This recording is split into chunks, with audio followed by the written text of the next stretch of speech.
S7, Episode 8, Late Night Storm Edition here coming at you, Nebraska weather.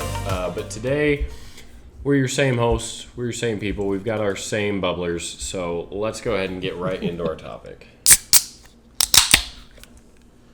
I got lemon lime. Yeah. Oh, I like lemon lime. Today, we are talking about, is creativity a blessing, a curse, or a double-edged sword, and both? No, I don't think we could be. You can't be in the middle. By the end of the episode, we have to say, just like the classroom. I think there are two sides to every story. Yeah, well, no, there's only a story. Well, that's what we're talking about today. So it actually, if you've ever seen the television show Monk, he says this quite a bit when people are in awe of his like photographic memory and stuff, and he's like, it's a gift and a curse. That's interesting. A gift and a curse. Yeah, hey, he's not my podcast host, but it's that idea, just for thinking, at the end of the day, is being in your creativity and being inspired and all,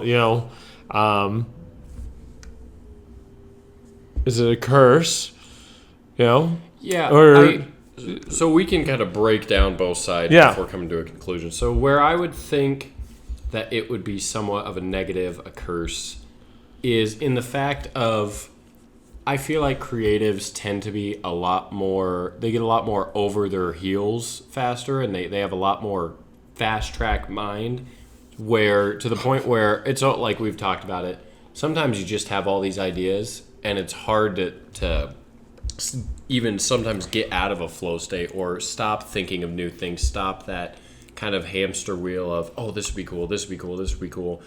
And it's hard to just kind of put your head down and work towards a direction. I know a couple of my creative friends, it's, oh, this would be a really cool idea for a product shoot. They start shooting product photos, whatever, and they're like, oh, this is a really cool idea I saw on this sports shoot. And and it's hard to just kind of, for those projects, I guess, finish them, but to just kind of get a one-track mind and execute in the direction that you need and not get caught off the path with new things because your mind's always running with different kind of creative thoughts or projects or ventures or things like that. So that's one of the reasons I think it can be considered a curse in that sense. It's hard to finish. It's hard to just sit down and do the boring stuff, because when you're feeling creative, that's almost never boring. Yeah. But like we've talked about, every part of your creative project is not super fun. Some of it's just boring and it's the work.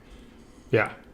Well, and then another part of that aspect of, you get ideas, and then so you do finish it though, and this is the part to where it's also kind of a curse. And I've mentioned at times the frustration and stuff, and to where it's almost like sometimes it gets to a point, and I have a different, I have a full-time job, I'm raising kids, and getting traction and getting projects actually out there. And so, like, sometimes it just really does feel like I just want to turn off my brain, and then I'm just go to work. I'm just going to do, because it gets frustrating of getting things produced.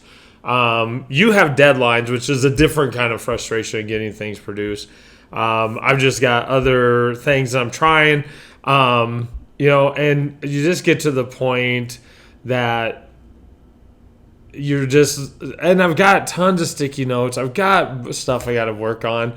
I did write a blog post though, but it was not any of the ones I had planned that I talked about before though. So they're totally different. So I still got those sitting there, and it kind of can get heavy in a sense, just like, and you just want to kind of just like, okay, I'm done. I just don't want to write anymore. I'm just going to let that go and not feel the weight of the responsibility of being creative.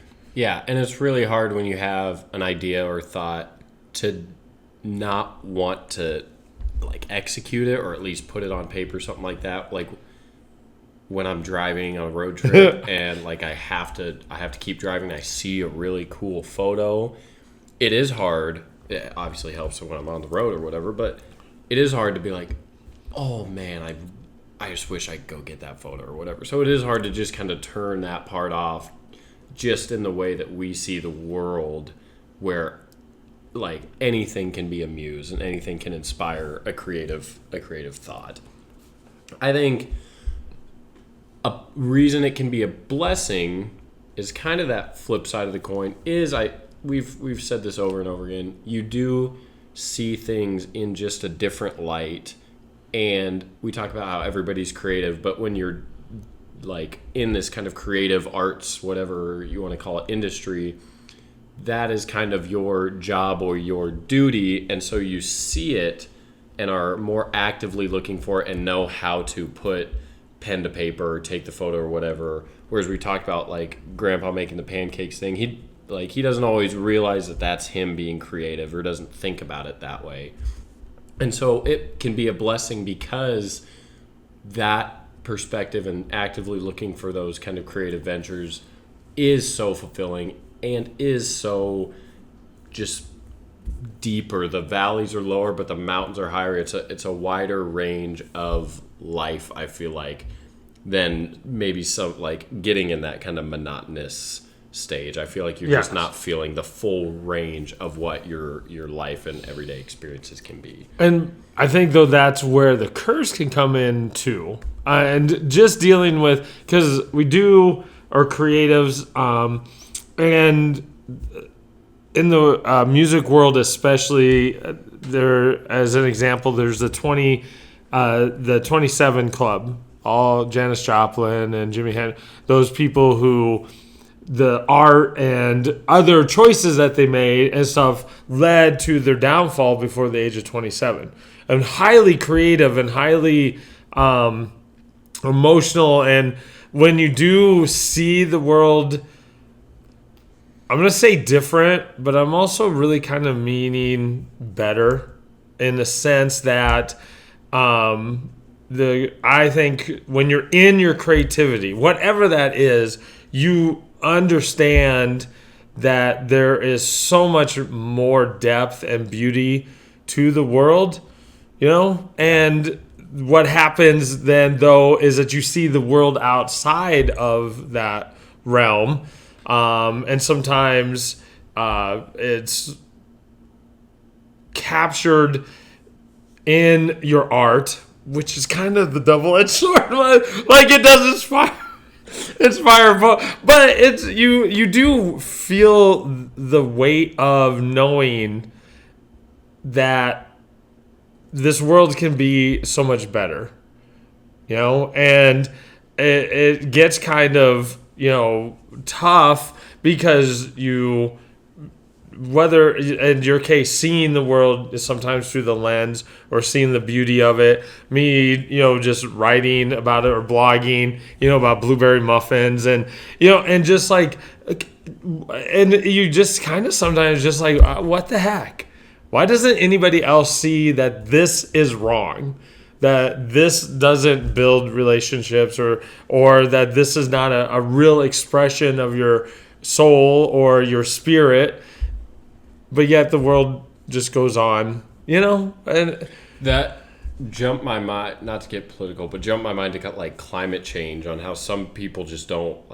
really care, whatever. And that, like, if you would just experience the beauty that could be gone down the line, and like really feel the weight of the landscape or whatever it may be, the wildlife, I think you would think differently about it. Yeah. And I think that it would have a different hit on you when you think about some of those things, and not just climate change, but like you said, in all kind of aspects of life. Like, if you really sat there and felt this like true love or like true hurt, whatever, you'd probably think a little differently about it the next time that happened.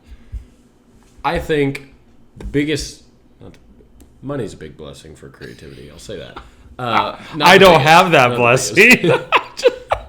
But One of the blessings, one of the biggest blessings, and again, beating a dead horse, but being able to share that part of your life with other people, I think is definitely a unique thing to the creative world, whether it's music or art. You don't really, if you have if say you're an accountant, sharing a spreadsheet of a bunch of numbers, that's just not something you do. That doesn't really provide fulfillment or joy or sadness to other people. But in the creative world, you sharing your work, your adventures, that is one of the biggest reasons why I enjoy what I do, is getting that reaction, the feedback, and sharing that emotion that I had with other people. And that's definitely one of the paramount things that I think a lot of creatives share, is being able to share that work with other people, because that is unique to the industry, I think. Yeah, and that's the other thing of like social media, like the really good benefits of different things. Like we can share more than we have in past generations and stuff, and knowing that you have a community that appreciates the same artwork or whatever that you're doing, that drive. Because I've said it too before, we're just a point in this case of the argument of gift versus a curse. We have to touch upon the things we've talked about before, and every person who's creative, like even with Grandpa and the making that thing, because he was a heck of a welder, and he just thought differently in that, and he was ready to cook it too. He's ready to share with the cross country team and do that, and check this out, and that's a part of the beauty of being in whatever the creativity that you find that you do, and that obvious maybe the greatest aspect. I mean, everybody writes, draws, whatever for somebody else to experience. I know an unpopular opinion sometimes about, I just write for myself. No, you don't. You wouldn't share it.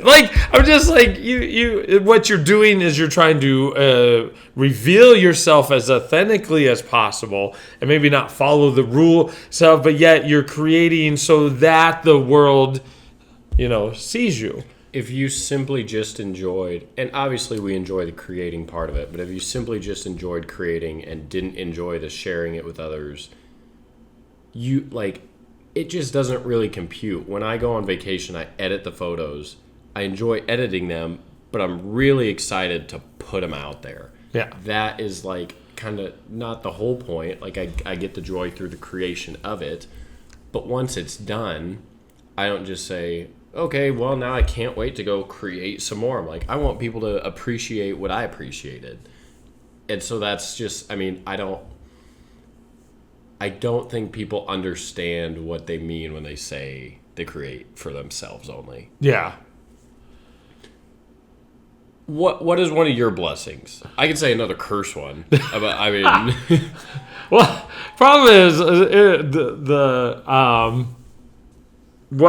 in the big grand scheme aspect, because I joke about it, and you may remember how I joked about it, that I started writing bad love poetry in 7th grade, and stuff like that. I started writing short stories actually in elementary school, but in one case, a blessing of it is and this sounds contradictory because I'm going to say this for myself.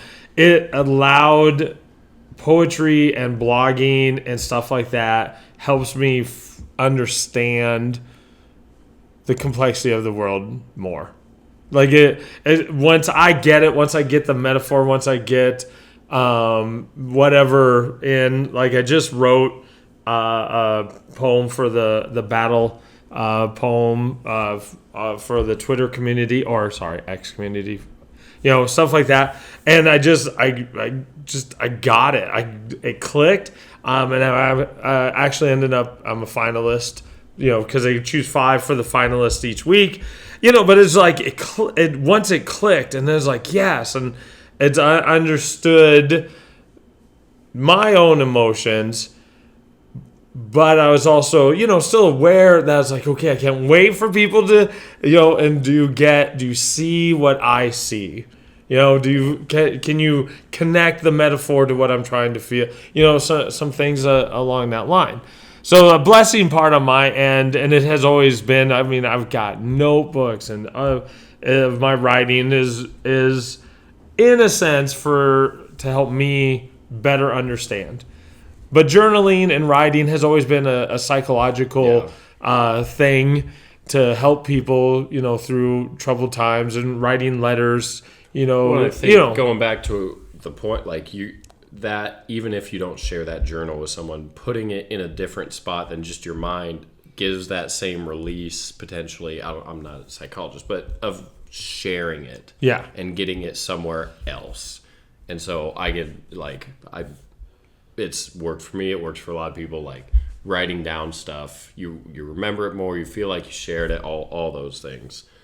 I think an interesting curse that we've talked about recently is the expectation. Once you hit like a certain baseline of this is your style, this is how you do things, the expectation becomes that you will always be that style or that type of genre writer, whatever. And we had, we talked about the Stephen King example and the horror children books, that whole thing. That is definitely a curse because it can get you kind of stuck in a creative rut and in a box where you feel like you can't venture out and do new things, try new things. You just feel like the reactions, the feedback I get, they like this, so I'm just going to keep doing this. And I am scared or fearful that they won't like a new thing, a new type of project or whatever. And it's an interesting line to walk, and especially when you do kind of bring money into it, you don't want to provide a bad product because then you could lose that client for forever. And so that's where my best clients, shot one today, are very trustworthy of my ideas. And if I say something different, they're like, yeah, let's do it, all for it. And the other clients that I just want this. I just want what you've always done. If you are wavering in confidence or something, you can get stuck in that rut over and over and over again. And then, boom, before you know it, you're burnt out because you've been doing the same thing for X amount of time because of what you think people expect of you to stay within the confines of this style, this type of poem, that type of thing. Yeah, and the feedback is part of that fear, which is kind of a curse because we do send it out into the world and we do have to deal with people's feedback and you kind of see it in especially music industry. A band changes their sound or they try a concept album or something like, oh my God, they were so bad, and it's just you're not the band. You have your right to your feedback, but it's they're trying to do something different or, they're expanding or they learned a new influence or sound. And humans evolve emotionally. And it's interesting because you can see it. We're down here, but people at the top of the food chain in regards, especially in pop music and stuff, or actors even they get pigeonholed, and then they do something they're always the good guy, and then they be the antagonist or something, and be like, oh, that it's just weird. Yeah. It is kind of the curse of the creative thing that. And I get and I understand why fans expect a certain thing. But if they decide to pivot, one, that's completely within their rights, whatever. And if you don't want to make that pivot with them, there's other people that are in that same style. There's still that time when you like their style. Like, it's not, and people are so just like, it's either super mad about this or super happy about, like, we're such an extremist world that's like, hey, they just wanted to try something new. Yeah. Like, that's okay. Sure, you didn't like it. Okay, cool. Like, let's move on, get over it. Like, fine. That didn't work out. Whatever. And as a Prince fan, I see this a little bit because his catalog is vast. He's got a jazz album that only has 4 songs on it, and each of them are about 14 minutes long, though. And it's, but he's just, and people are like, oh, that was a horrible record, and and I'm all like, no, he wasn't. He thought it was, like, he's the creative, and you have the right to not like it and stuff, but it's an interesting, like, as if the feedback or the fans have the final. How you should do it. Yeah, how you do it. But you can fall into that, as you already mentioned, though, because we all want our stuff to be accepted. So it's really interesting. I was just talking to Mom a little bit. It's like, I've been a finalist quite a few times, but never any of my poems that have been a classic poetry form. Nothing that I've really worked really hard to match the rules, It's always been a little bit more of the other kind of freestyle kind of situation. And we're just talking about it a little bit, and it's like, well, a lot of people don't know, and that's where, like, on the jam, I have my nickname The Teach, because I talk about the form, and I talk about, and when I do that, it's like, people don't know that. They don't know what, now I'm brain freezing a classic form besides a sonnet. Everybody knows a sonnet. But, and so it's interesting that maybe they don't like it simply because they don't quite understand the work and the rules that are in play there. Same as editing of, as you deal sometimes with lighting, and how it's important. And your your customer is like, well, I want to go high noon with the. It's like, that's. Someone asked me, hey, the sky looks really bright. Can we get the raw photos, whatever? And I'm like, if you could see the clouds in the sky, you would be completely dark. You'd be a silhouette. It was 2 o'clock in the afternoon. There is a reason I made sure you could see your faces and not the clouds. Dingbat. Like, there is a method to our madness, believe it or not. And yeah, emotionally, people evolve. They evolve over time, given their environment, circumstances, all that stuff.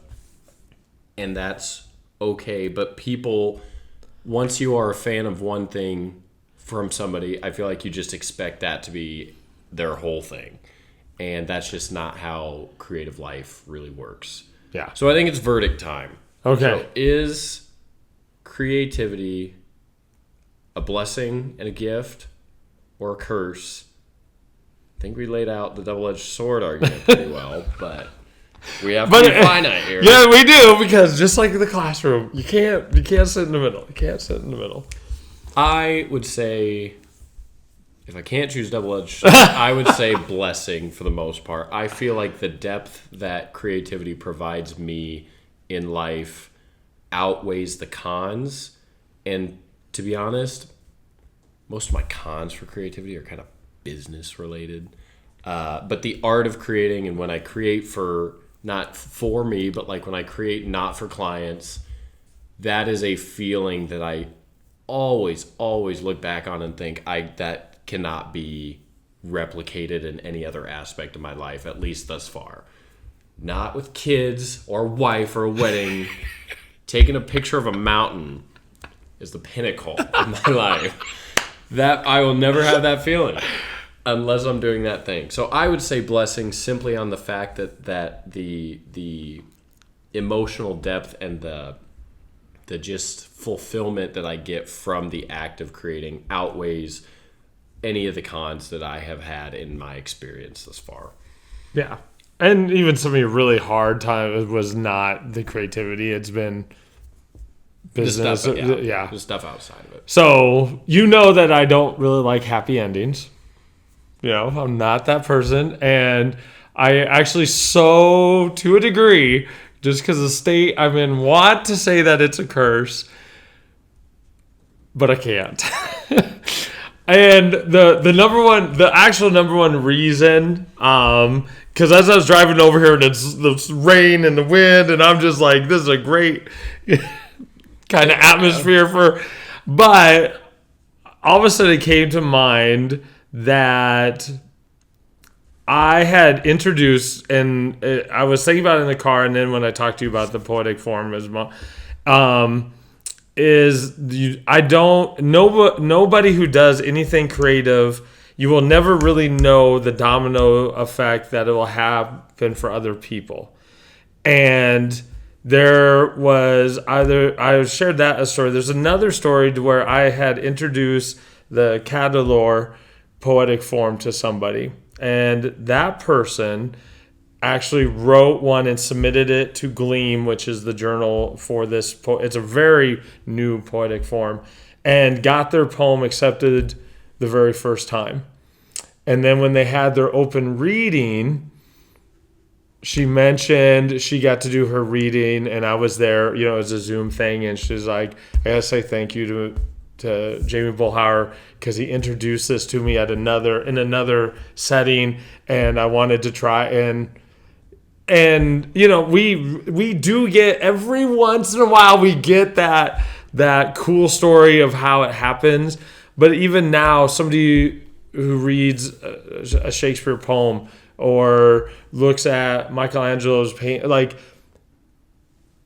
the true power of creativity is an amazing thing. And it's one that you'll never understand the Yeah, experience of, you will even never, in your own personal. No, you will never know it. You will get little snippets. You get feedback, but yet you don't know where somebody who reads one and just gets inspired and does something, and then they're proud of their work. You know, that is a sense also, I think, of the creative mind and heart that we get. We see that, and to be a small part of that big creative universe is a humbling thing to think about. And so it's a blessing, even though I don't like happy endings, but this time. So unanimous vote. I took the selfish route. He took the empathetic route. So I don't know if that says anything. But with that, we'd love to hear your guys' feedback and reasoning behind is a blessing, is a curse, wherever. We're on Twitter /X. We both have personal Instagrams. We're on YouTube. You can leave comments there. And then if you can listen to it wherever you get your podcast, but you can respond to us on those social media platforms or just under the YouTube video. So with that, we leave you with Season 7, Episode 8. Gosh, we only got 2 episodes left. I know. For this. It's crazy. It is. Hopefully we can stop doing these late nights after a full day of work. But with that, we will leave you guys after this Season 7, Episode 8 episode, and we'll see you guys in a couple weeks.